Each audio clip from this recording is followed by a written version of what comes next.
আসসালামু আলাইকুম রহমতুল্লাহ।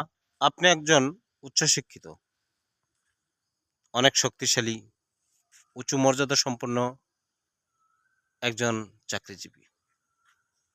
আপনার কলমের কারণে মানুষের কখনো ক্ষতি হচ্ছে না তো? আপনার কলমের পাওয়ারের কারণে অসহায় ব্যক্তির চাকরিটা হারাচ্ছে না তো?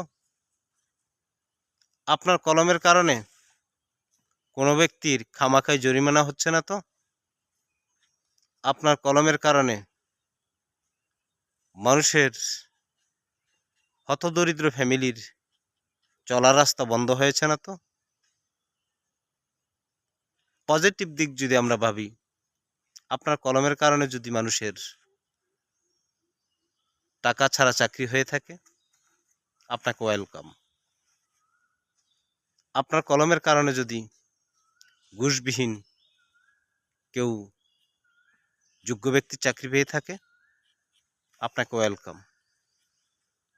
আপনার কলমের কারণে যদি কারো ক্ষতি থেকে সে কল্যাণ পেয়ে থাকে, আপনাকে ওয়েলকাম।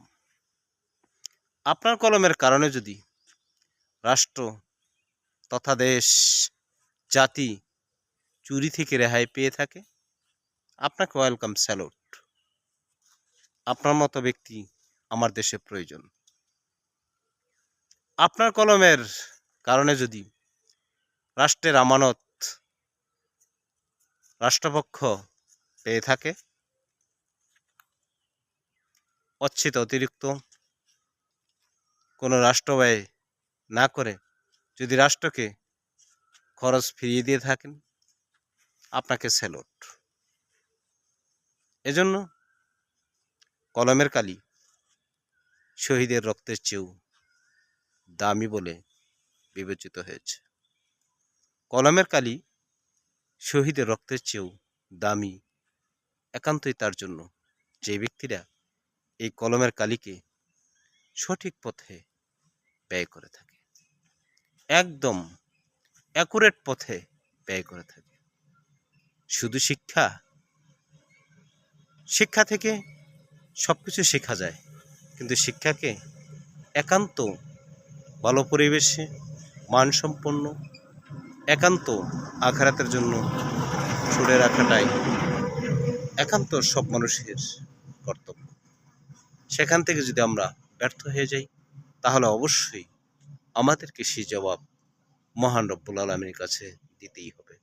যেহেতু মেধা, ব্রেন তিনিই দিয়েছেন, আর সেটাকে সৎ পথে না খাটিয়ে যদি অকল্যাণ পথে খাটিয়ে থাকি, সেটার জবাবও মহান রব্বুল আলামিন আমাদের কাছ থেকেই নেবেন।